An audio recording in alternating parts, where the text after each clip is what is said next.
أنا رانيا دريدي، عمري 27، وكنت أنا من تونس من حلق الويد.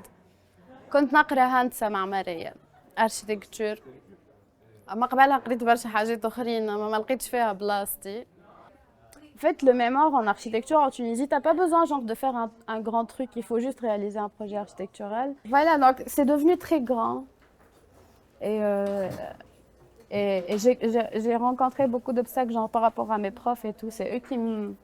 Chaque fois, c'est trop grand, c'est pas un sujet de cinquième année, c'est ta ta ta ta ta.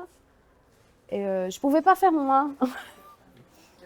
Alors j'ai complètement abandonné. Avec la dépression, avec les chirurgies, avec tout ça, je me suis éloignée de temps. Et à chaque fois, je fais tout. Genre, je fais des trucs dont j'ai besoin. Et ça me consomme. Genre, je m'enfuis dedans. Mais je vais pas continuer à faire ça aussi. Je vais garder ma collection, mes plantes, c'est ma femme. D'ailleurs, c'était très dur ces journées-là. À chaque fois qu'elles partent, ça a l'air c'est devenu comme un produit, ce qui est bizarre. Ok, je vends, mais je croyais pas que ça allait me sembler ainsi, tu vois.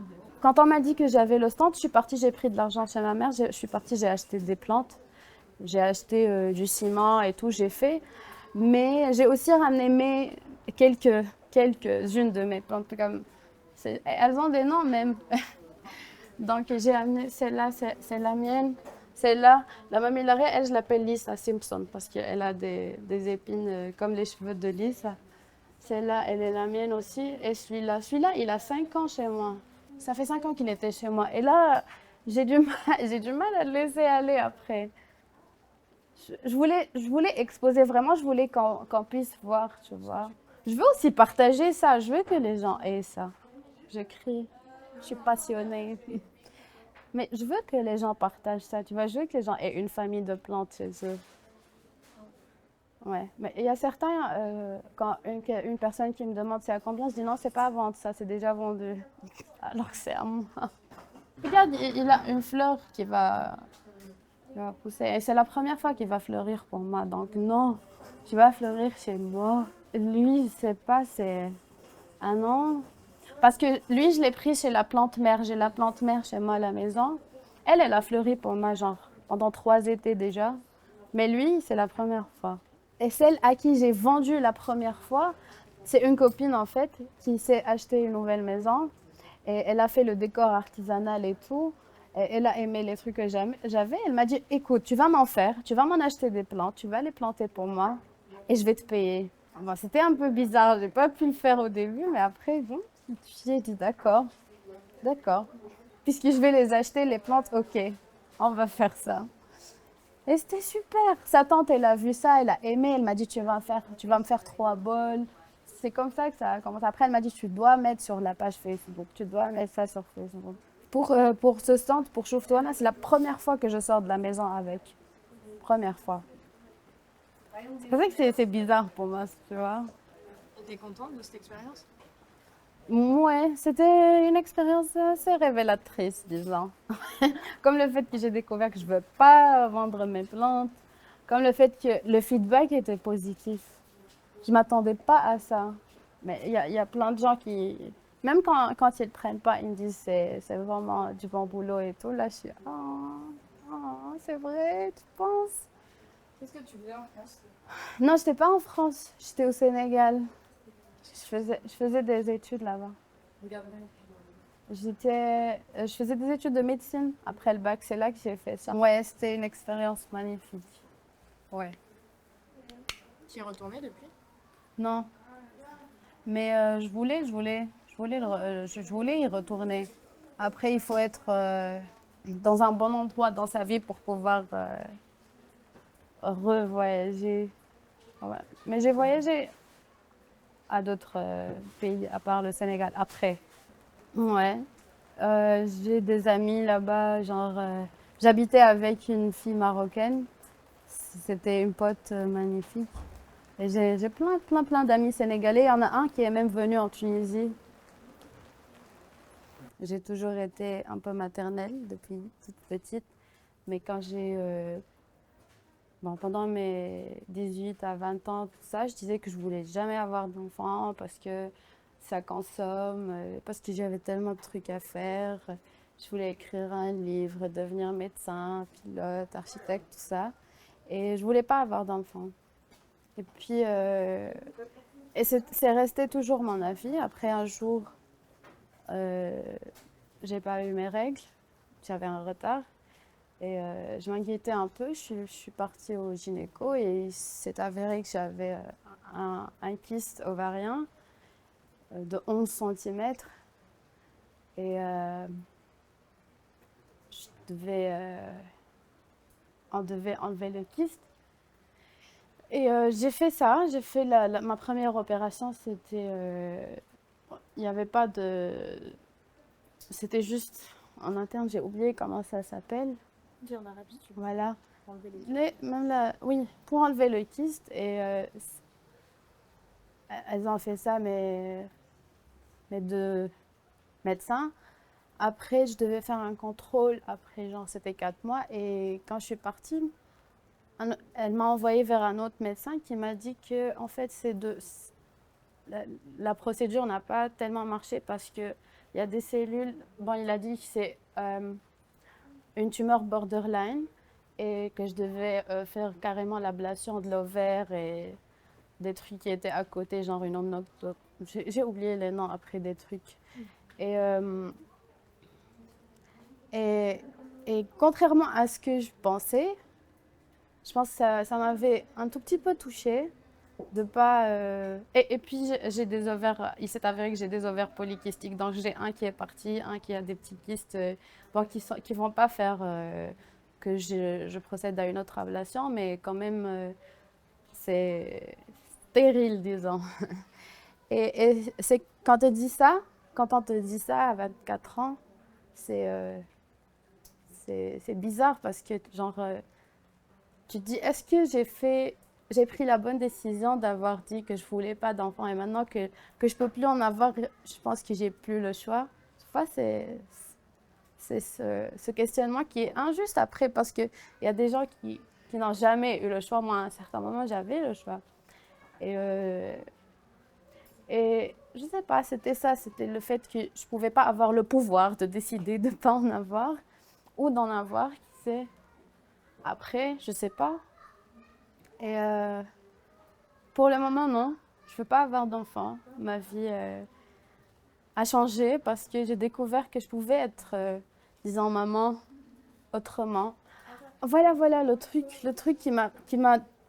et- qui m'a poussée à me questionner, c'était en fait, à un certain moment, voire disons à 26 ans, j'ai eu ce sentiment de vouloir être maman, mais pas nécessairement un enfant même. Toutes mes amitiés sont devenues un peu bizarres parce que je devenais très protectrice, très genre bois de l'eau, mange ça, fais ça, habille-toi.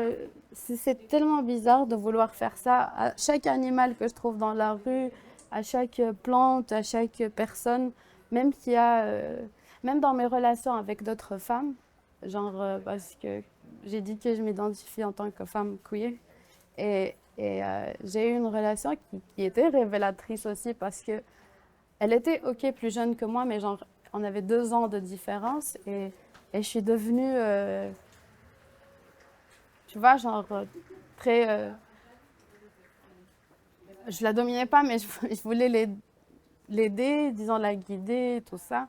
Et après la fin de toutes ces relations entre amitié, amour, tout ça, je me suis dit, est-ce que je veux avoir des enfants? Tu vois, c'est ça, c'est venu en moi.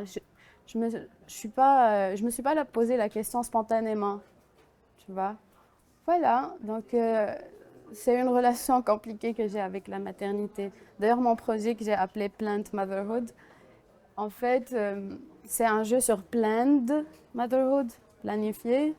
Et bon, c'est un peu différent parce qu'il ne s'agit pas de protection, tout ça, mais de choisir, à un certain moment de sa vie, de choisir de donner cette énergie maternelle à quelque chose, à quelqu'un, à qui que ce soit. Genre, on peut le faire, on peut l'offrir. Et ça peut ne pas être mon enfant ou l'enfant de quelqu'un d'autre, c'est comme dans mon cas mes plantes, parce que je leur donnais des noms, je fais attention même au courant d'air, j'ai peur pour elles tellement. Il y a une fois, j'avais un croton, c'est une plante, exotique, et il y avait des cochenilles qui l'ont attaquée, et elle était très belle, elle était grande, elle avait des feuilles de toutes les couleurs, c'était bizarre. Et j'ai pris bon, les mesures, disons, de la protéger. J'ai pris un cure-dent avec de l'alcool, j'ai commencé à les enlever. Et après, après je l'ai perdu. Il y avait tout. Il y avait dans les racines, c'est incroyable, les millibugs. Donc, elle est partie. Et tu vois, c'est- c'est ce besoin de vouloir les protéger toutes et de faire attention tout le temps. Et voilà, c'est même, même avec les animaux, c'est comme ça. Mais voilà, la question des animaux, c'est ici parce que bon, je voulais toujours avoir un chien, mais c'est cher les chiens et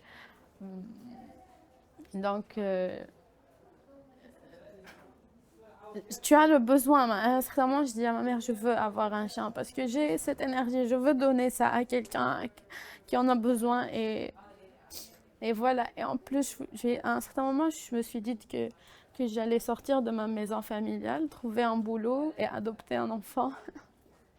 Mais c'est pas possible ici et je sais pas si je peux le faire ou si je veux le faire en fait parce que, ok, tu as cette envie, mais il faut pas s'engager sans savoir qu'on peut le faire et je sais pas, hein, c'est une grande responsabilité que je choisis de pas prendre, de pas m'engager.